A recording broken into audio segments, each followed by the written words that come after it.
Newcastle United.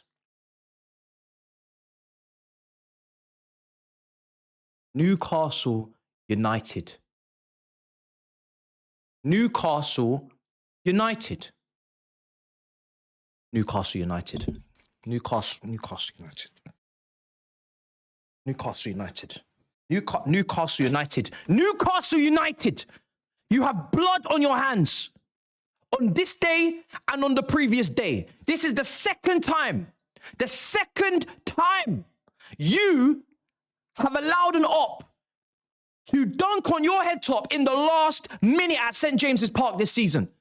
I had a wild, loose Turkish LDN storm into my room, into my sanctuary, into my home, into my peace zone. Whilst I was doing that watch along, at the end, a wild, loose Turkish LDN stormed in here to laugh at me, to giggle, to smile. And it's because of you. Because you don't know how to manage a game. Because you don't know how to use your brain. You. And I'm already having a bad weekend. That's the thing. I'm already having a bad weekend. I didn't need this. I didn't ask for this. I asked for a resilient, resounding Newcastle result. That's all I asked for. And that's what I came to expect. Because I know that you guys can defend. I know that you guys can be resilient. I know that you guys can block and intercept and make big challenges. And you were doing that for most of the game. But you switched off. The guy that had the best performance, Nick Pope, you switched off. You made big saves, big cross collections, big moments, big man of the match performance, big man of the match award was coming your way, but you had to let it slip. You had to get too adventurous. Too adventurous for your own good. You wanted to launch the ball for the fifth time of asking. The statistics said Arsenal have had 90% possession in the last 10 minutes. 90. 89 to be exact. So what do? You don't waste time. Not what we know you for. We know you to waste time. We know for you to take your time and to waste it and to take a booking and to be nasty about things and be agitating the others. But you didn't want to do that. You wanted to launch the ball. You wanted to launch the ball back into midfield so they could collect it, so they could win the corner, which would lead to the ball that came into the box for Gabriel, who had a very shaky game. A very, very shaky game for Gabriel Magalhaes. But you allowed him to get ahead of you on the one set piece that you don't claim and collect and catch. This brother gets a header, his big forehead slaps that ball into the back of the net, and he's there wheeling away in celebration. Arsenal have limbs.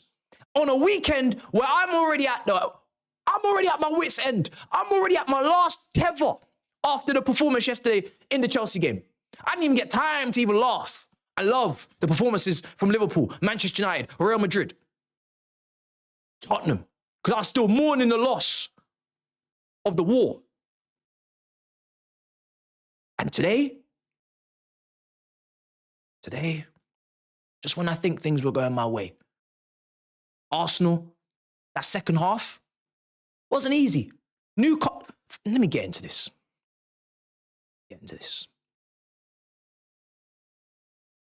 Really good game, first off. This is my analysis camera. It's my angry camera, my analysis camera. Good first half. Good team selections. Eze finally playing in the 8 for Arsenal. Finally playing in central areas. A little bit surprised not to see Martinelli on the left making those runs from out to in, but Trossard hit the post and opportunities were had. Arsenal, you could definitely say on the balance of play in that first half were the better team. Just slightly, at least. Creating clear-cut chances. Really big saves from Pope. Gyökeres really had a header, but it was a half chance, maybe even a quarter chance. The defenders are onto him. They're physical. They're combative. I thought Thor, I'm going to call him, because that's what he was in the defence. Thor. He was thorough. Yeah? Thoroughbred. Brilliant performance at the back. Rough and tumble. Argy-bargy. The midfield, combative as can be. Aggressive. Stop and starts when they can. And even the counter-press is there as well from Newcastle, as it always is. The energy is there. And they're just feeling their way through the game at home. They had a couple of their own chances, but most of them are going towards Arsenal. And then my brother Voldemort with the first goal.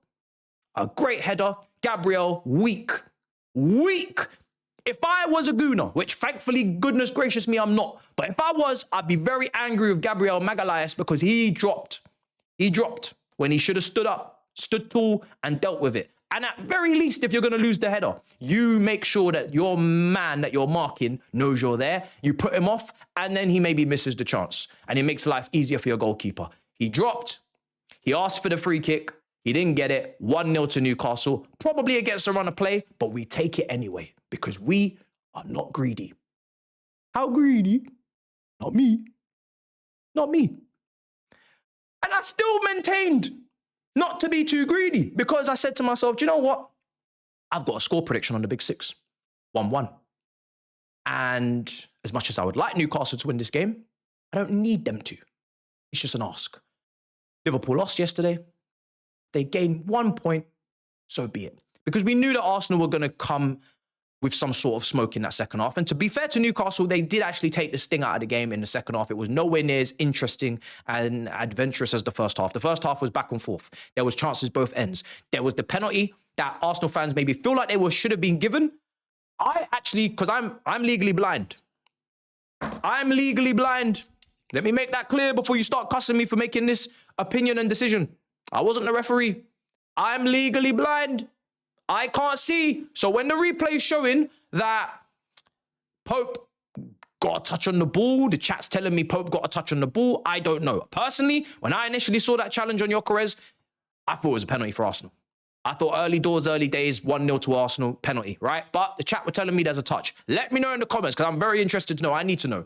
Is it a penalty? Is it not? Was it a touch by Pope? Did he collide with Gyökeres first and then get the ball? How did this all play out? Because the VAR said, hey ho. We don't even know if we can trust the referees these days. I'm trying to be objective, but I genuinely can't see anything, so I don't know. It was very, very fine margins.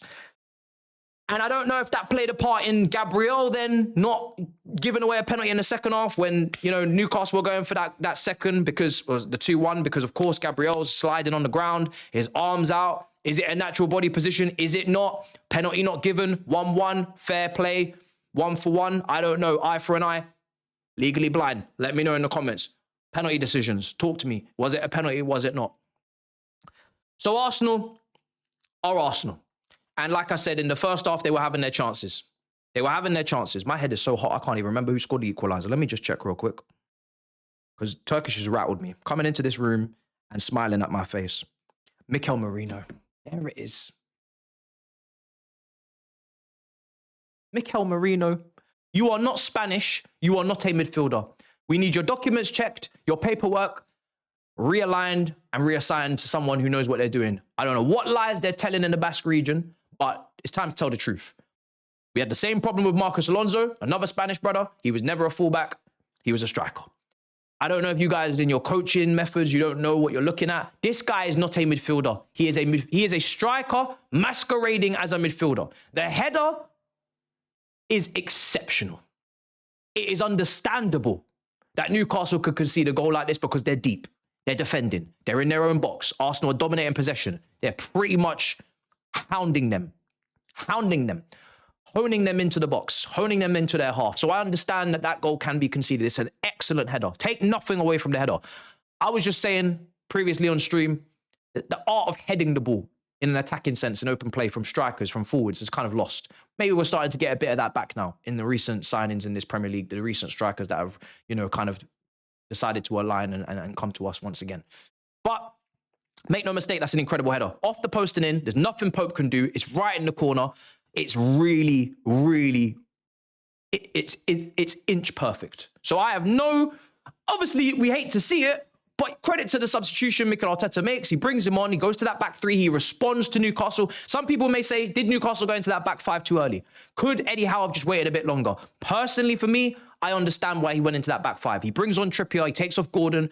He brings on Elanga for Murphy. It's a straight swap. He goes into that back five. Arteta 5 minutes later, five minutes later, reacts. He goes to a free at the back. He takes off Calafiori, I believe. He brings on Mikel Merino. He's bringing on attackers, Martinelli, etc. He's bringing on forwards. Odegaard comes on. Odegaard, by the way, played one of the lovely passes he played. One of the lovely. New haircut as well. No more flicky with the hair. No more flicky. Really nice pass. Maybe you can see clearly now. Maybe the eye contact is there. He played one of the greatest, lovely passes there into Lewis Skelly. Really had me on my edge of my seat. I thought I was gonna lose it there and then. However, it wasn't then. Because it's 1-1, like I said, Eze, you know, they're putting balls into the box. Odegaard's starting to pick out some passes. Mikel Merino's in the box. Gyökeres in the box. Lewis Skelly's on. There's so many options for Arsenal, even with the injuries to Madueke, to Wanyeri, who wasn't on the bench. I have no idea why. To Saka having to come off in the 60th minute because they're looking after him. I thought, I'll take a point. How greedy? How greedy? I'll take a point because I'm not greedy. I'm just trying to get my fair dues. I'll take my score prediction. I'll take my point. Newcastle United, you bottled it.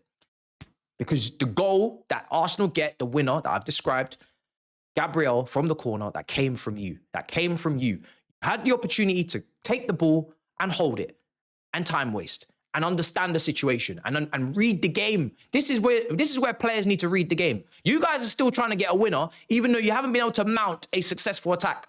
Even though you haven't really, in the last 10, 15 minutes of that game, been able to really get the ball and keep possession. Like I said, 90-10 split. Read the game. Read the room. Read this room. Because Turkish LDNs, he's in the room. Read the room. You didn't read the room. What happens? 2-1. You ask for it and you get it. Newcastle 1, Arsenal 2. Devastating.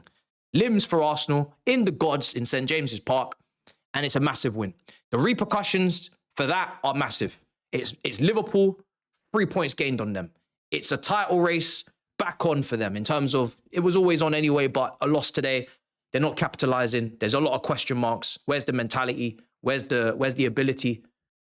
What's going on? Where's the continuation of title challenges at ole second? This win is massive. It's massive. We know it is because coming to Newcastle was a difficult place to go. And to get 6 points out of 9 from trips to Old Trafford, Anfield, and St. James's Park, you bite your hand off. You bite your own, not others, you bite your own hand off for that. 6 points out of 9 from those 3 away trips is fantastic. It doesn't really matter how it's done, it got done. And it's a shame because it didn't have to be this way.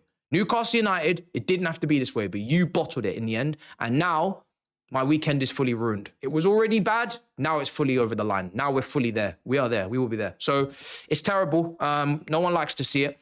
And yeah. What more can you say? Certainly not hip hip hooray. 2-1 to the Arsenal. Newcastle 1, Arsenal 2. Nick Pope, you are a disgrace. You are a cheat. You are a liar. No, seriously, it was a great performance from him. He really did actually keep Newcastle in the game at times, but that at the end is just, it's unnecessary. Now, I don't know if I'll be watching any more Newcastle games because, yeah, you guys have let me down twice now. Not really too fussed about the Toonami anymore. So yeah, that's my review. That's how I'm wrapping it. I am very, very angry with yesterday. I'm very, very disheartened by today. I'm very, very depressed for tomorrow. So I don't know where to go from here, but we're going. Smash up the icons. Let me know what you think in the comments down below, and I'll speak to you when I speak to you. In a bit, people. Peace.